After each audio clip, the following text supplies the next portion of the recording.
A pequena nação de Israel, existente há vários séculos enquanto povo, mas há menos de 2 décadas como uma nação moderna, conseguiu de alguma forma uma das mais surpreendentes vitórias militares de todos os tempos. Em 1967, durante apenas 6 dias, Israel venceu as forças inimigas cuja superioridade numérica era de 2-1. Essa vitória inusitada teria sido resultado de uma estratégia militar superior ou havia outra coisa envolvida? Seria possível que alguma coisa na história dessa nação tivesse mudado a balança a favor de Israel?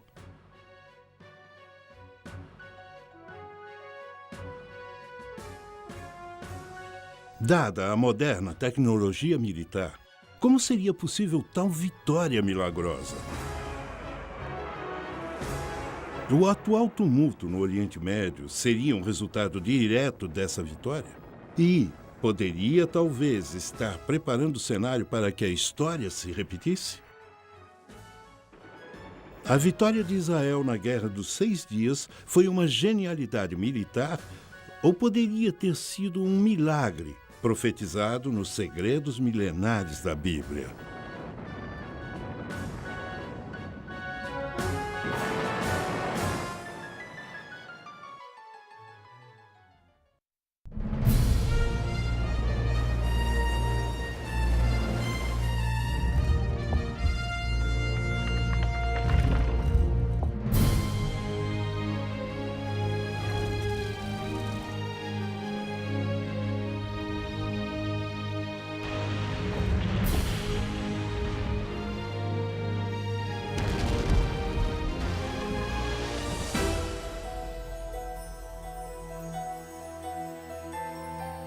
Vamos agora percorrer as páginas do primeiro registro contínuo da história da humanidade, o livro que chamamos de Bíblia Sagrada, enquanto continuamos a investigar algumas de suas histórias mais controversas, tentando responder certas perguntas bastante difíceis.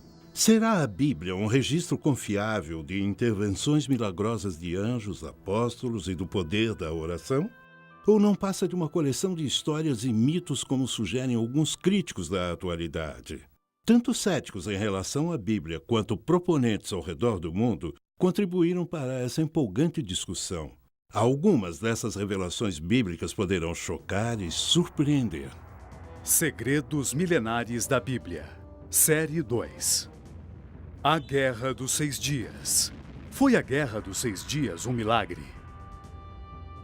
No final de maio de 1967, Nasser, presidente do Egito, ameaçava Israel de total aniquilação. A União Soviética e os Estados Unidos se posicionaram em defesa de seus respectivos aliados. Os soviéticos vinham suprindo o Egito e seus vizinhos árabes com armamentos e apoio, e os Estados Unidos firmaram sua posição ao lado de Israel, mas ninguém acreditava que a pequena Israel pudesse enfrentar um ataque maciço de seus vizinhos árabes. Ninguém a não ser Israel. Nasser recebera o que acreditava ser informações confiáveis sobre o movimento das tropas de Israel que estariam se concentrando na fronteira da Síria, mas essa informação provou ser completamente falsa.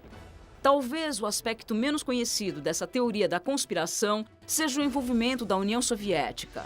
Os registros históricos mostram que a União Soviética intencionalmente deu aos egípcios informações erradas sobre as tropas israelenses estarem se intensificando na fronteira da Síria. Eles calcularam que isso provocaria uma resposta de Nasser. E, aparentemente, era exatamente o que queriam. Alguns egípcios acreditam que os soviéticos passaram relatórios falsos da concentração de tropas israelenses para mostrar o quanto dependiam dos soviéticos.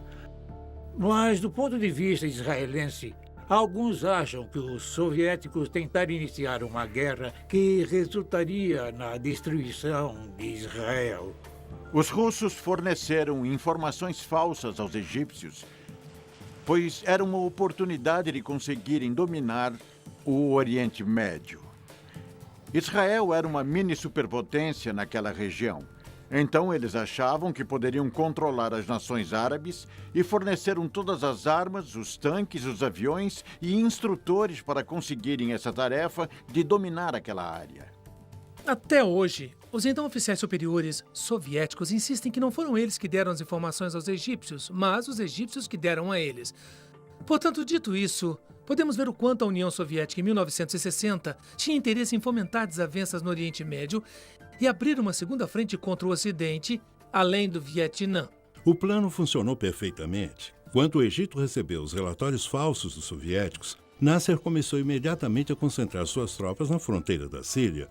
Isso não só divergiu sua atenção das bases aéreas no interior do Egito, como também deu a Israel uma desculpa para lançar um precedente primeiro ataque aéreo, dando a eles uma enorme vantagem para vencer a guerra. Isso é apenas uma teoria da conspiração e, mesmo que fosse verdade, ainda não explicaria por que o Egito falhou em responder ao que acabou sendo o primeiro golpe devastador de Israel, um ataque precedente contra as forças aéreas egípcias. O Egito não respondeu, pois sua força aérea tinha sido destruída no solo nas primeiras horas da luta.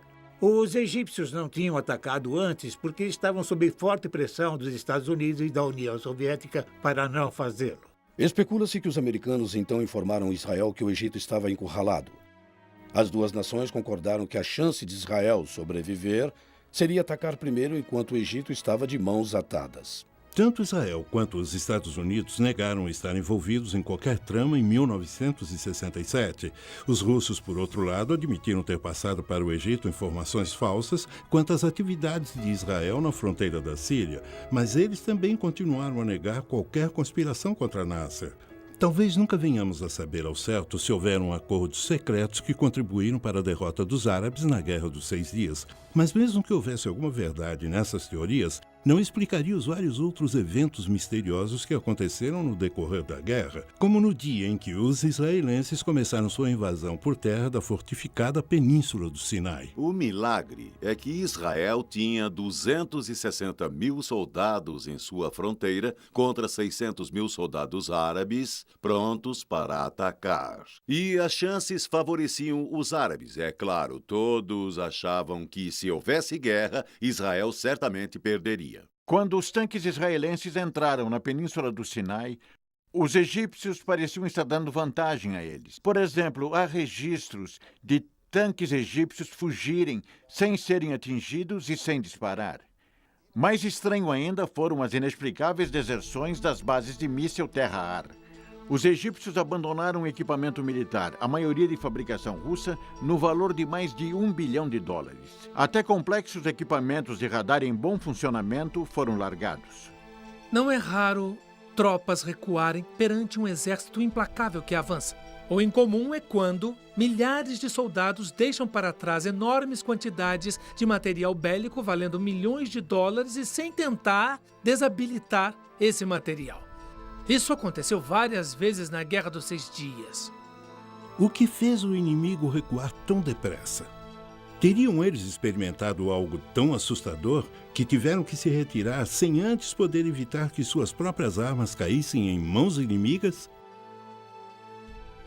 Depois de sua derrota na Guerra dos 6 Dias, os líderes árabes foram criticados pelos amigos e aliados. Como puderam ser derrotados tão facilmente e tão depressa também pelas forças de combate israelenses? O presidente egípcio Nasser continuou culpando a intervenção americana no conflito pela derrota do Egito. Então é possível que os Estados Unidos tenham fornecido armas secretas a Israel e mantido isso em segredo por todos esses anos? Certamente não é raro uma arma de destruição em massa mudar o rumo da guerra, e todos sabemos que a bomba atômica é um bom exemplo. Durante a Segunda Guerra Mundial, os japoneses tinham prometido lutar até a morte, mas quando os Estados Unidos lançaram seu poderio nuclear em Hiroshima e Nagasaki, os japoneses não tiveram outra escolha senão se render.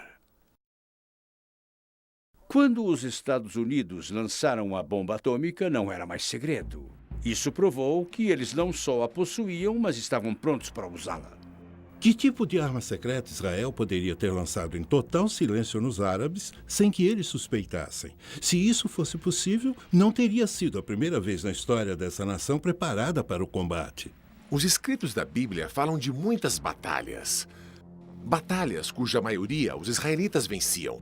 E venciam não porque eles fossem mais numerosos, nem por serem mais fortes, mas Porque eles possuíam uma arma secreta muito importante: a Arca da Aliança. Para os israelitas, essa era a moradia de Deus. Talvez o exemplo mais conhecido do poder da arca numa batalha nos é dado no livro de Josué, em A Conquista de Jericó. Deus disse para Josué mandar seus soldados marcharem ao redor da cidade durante 6 dias, carregando à frente a Arca da Aliança. No 7º dia, eles marcharam em volta da cidade novamente, mas dessa vez os sacerdotes tocaram as trombetas de chifre de carneiro e as muralhas de Jericó, como sabemos, ruíram.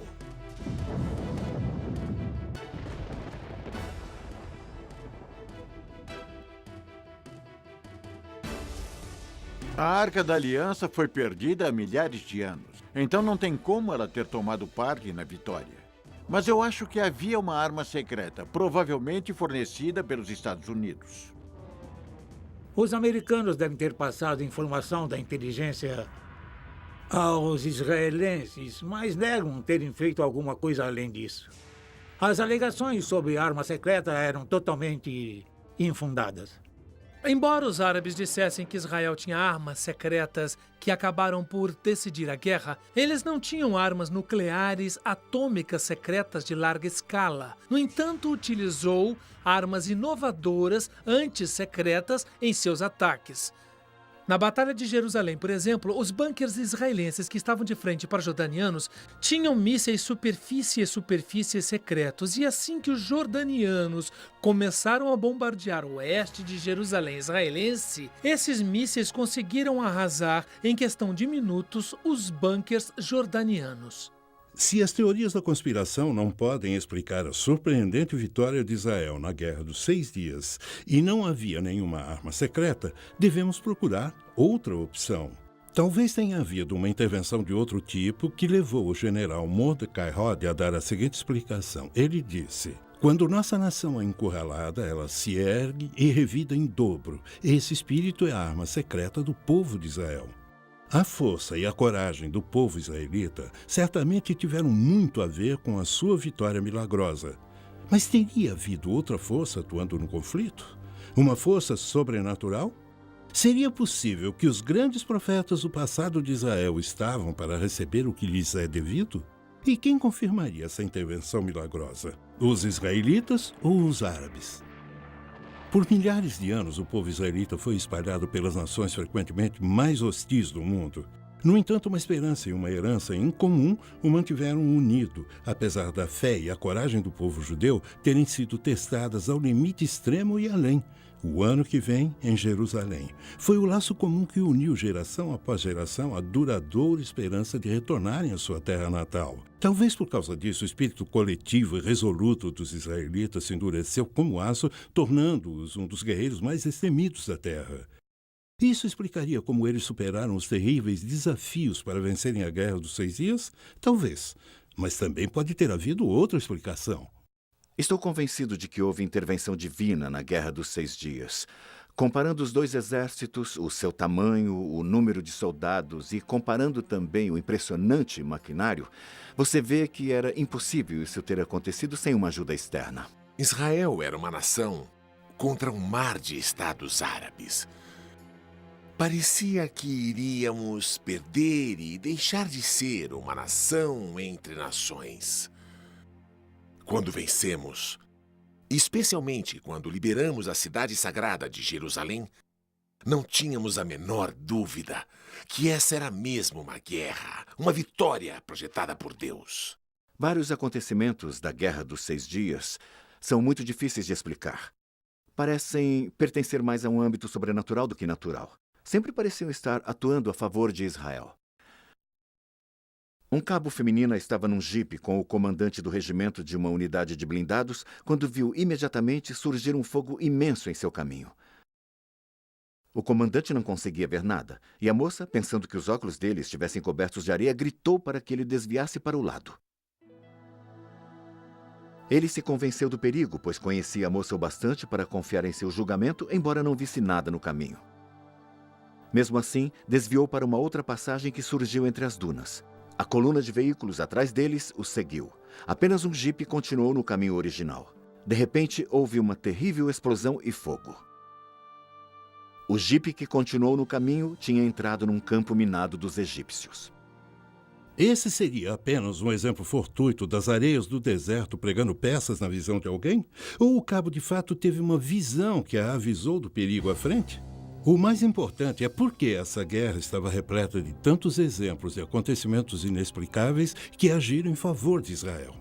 O real milagre da Guerra dos 6 Dias foi que entre 31 de maio e 5 de junho de 1967, as condições favoráveis que quase garantiram uma vitória árabe derreteram como gelo sob o sol do meio-dia.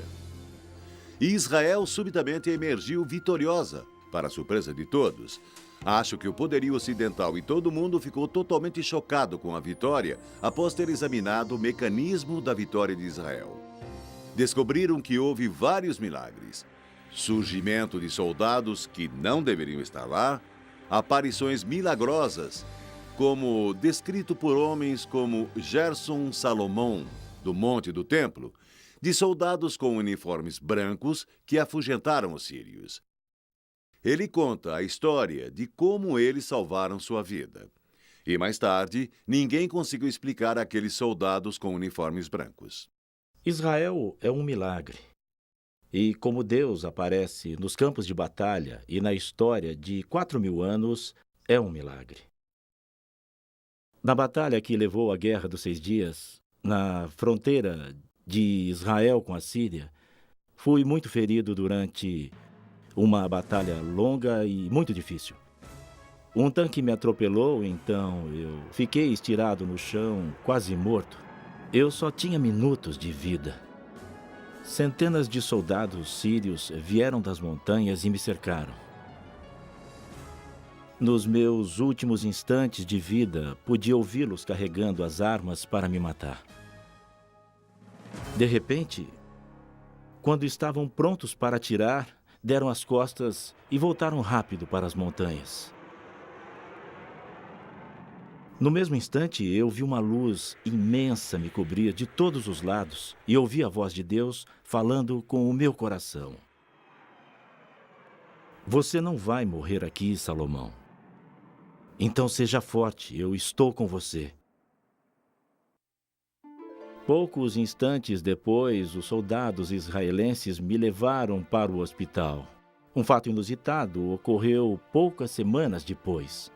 Observadores das Nações Unidas, que acompanharam a batalha entre os sírios e a minha unidade, vieram me encorajar e disseram: nós perguntamos aos oficiais árabes que comandaram a batalha contra a sua unidade por que não atiraram no oficial israelense quando tiveram a chance, e eles responderam: não pudemos matá-lo, porque quando estávamos prontos para atirar, de repente apareceram milhares de anjos.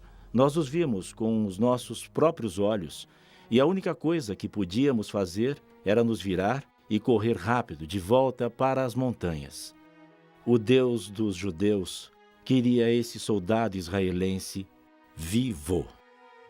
Outro grande milagre aconteceu no Sinai, quando um soldado israelense que tinha perdido a sua unidade e estava sozinho, de repente viu uma unidade militar de milhares de egípcios. Eram milhares de egípcios. Quando eles o viram, ergueram as mãos e, de mãos erguidas, andaram até ele, prontos para serem aprisionados. Ele ficou surpreso, não acreditava no que via, mas os levou como prisioneiros. Eles os seguiram até a unidade principal da qual ele havia se perdido. Ao chegar à unidade, sua unidade ficou chocada. Eles não podiam acreditar. Um soldado israelense sozinho, levando atrás de si milhares de soldados egípcios de mãos erguidas, prontos para serem presos. Então eles levaram os soldados presos e depois interrogaram os oficiais egípcios. O que houve? Como se renderam a um soldado israelense? E eles responderam: ele não estava sozinho. Junto dele haviam milhares e milhares de anjos, com armas em suas mãos, prontos para atirar. E eles disseram: Estamos prontos para lutar contra soldados israelenses, mas não estamos preparados para lutar contra os anjos de Deus. Comparando os dois exércitos, seu tamanho, o número de soldados e também comparando o seu maquinário, vê-se que jamais poderia ter acontecido sem uma ajuda externa. Se olharmos as Escrituras, nós vemos que Elias também esteve rodeado pelo inimigo a um dado momento. Seu servo disse: "O que vamos fazer?" Ele disse: "Senhor, abra os olhos dele." De repente, seus olhos se abriram para os seres sobrenaturais. E o mesmo é verdade nessa guerra. A história nos diz que os egípcios estavam subindo para a fronteira do sul de Israel quando uma mão, de repente, saiu do céu. Então eles ficaram com muito medo e fugiram. E essa história foi contada pelos egípcios, que disseram que algo sobrenatural havia acontecido. Essas não são apenas histórias místicas de livros. Isso é realidade na vida de Israel. Teria sido isso que o Senhor tinha em mente quando disse ao povo judeu em Levítico 26, versículos 7 e 8? Perseguireis os vossos inimigos, que cairão à espada diante de vós. 5 de vós perseguirão 100, e 100 dos vossos perseguirão 10.000. Tal ocorrência deixaria pouca dúvida quanto a quem era o seu protetor. Desde 1948, Jerusalém, o centro da fé judaica e sagrada para o cristianismo e o islã, tem sido uma cidade dividida. Israel controlava a metade ocidental da cidade e a Jordânia retinha o controle da metade oriental, que era a cidade antiga. Em 5, 6 e 7 de junho, houve uma briga ferrenha à volta toda do flanco oriental da cidade antiga. Mas na manhã do dia 7 de junho, o terceiro dia da guerra, as armas dos jordanianos se calaram. O general Uzi Narquis, da Força de Defesa Israelense, liderava o ataque. Ele conta que no quarto dia, uma calma sinistra pairou sobre a cidade. No início, ele chegou a pensar que fosse uma armadilha, mas os batedores confirmaram que a cidade estava vazia. Os jordanianos tinham saído na noite anterior, deixando todo o equipamento, e os israelenses, sem sequer atirar, entraram na cidade. Tomaram o monte do templo e alcançaram o muro ocidental. Quando os soldados israelenses entraram na antiga cidade de Jerusalém, não conseguiram acreditar no que viam. Lá perante eles estava o Muro das Lamentações, a única parede restante do segundo antigo templo que tinha sobrevivido à história da castigada região. Em 1948, os árabes tinham lacrado a antiga cidade e os judeus foram impedidos de entrar nesse lugar, o lugar mais importante do mundo para esse povo. Ali eles podiam agradecer e orar para o Deus que havia cuidado deles por milhares de anos. Nem todos os soldados israelenses acreditavam nisso. Alguns tinham pouco ou nenhuma convicção religiosa. Mas mesmo os incrédulos perceberam que algo importante havia ocorrido. Havia um significado especial na conquista milagrosa desses grandes trechos de terra, a mesma terra que os antigos escritos prometeram aos descendentes de Abraão? E a profecia da Bíblia teria sido cumprida quando Israel tomou posse de Jerusalém? O aspecto mais importante da Guerra dos 6 Dias foi o fato de Jerusalém ter sido unificada. Jerusalém tinha sido arrasada 20 vezes, mas nunca tinha sido dividida até 1948. E muitos dos profetas falaram sobre a unificação de Jerusalém que aconteceu na Guerra dos 6 Dias. A importância da recuperação de boa parte da terra prometida na Guerra dos 6 Dias é a realização de antigas profecias da Bíblia. Os escritos contam que os judeus seriam espalhados pelo mundo em 3 ocasiões diferentes. Também previram que a cada vez os judeus voltariam para Jerusalém. 2 das 3 voltas foram em tempos bíblicos. A terceira ocasião é a mais significativa e começou com a retomada de Jerusalém na Guerra dos 6 Dias.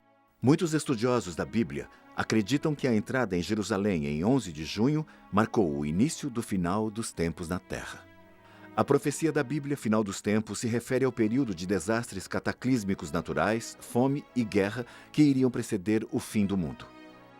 Esses eventos, então, levarão a um conflito final, a uma batalha pavorosa, o Armagedom. O presente retorno de Israel seria o começo da derradeira e última reunião dos judeus em Jerusalém? Seria mais um elo da grande cadeia de eventos que prepararam o caminho para o final dos tempos? Para muitos, a preocupação mais imediata é o efeito que o contínuo conflito no Oriente Médio está tendo nas nações do mundo, especialmente a Rússia. Eventos recentes indicam que o adormecido gigante da Guerra Fria foi acordado e está claramente disputando uma posição de autoridade hoje no Oriente Médio. Quando a Guerra Fria terminou e o bloco soviético se fragmentou, não demorou muito para que a sua influência no Oriente Médio retrocedesse.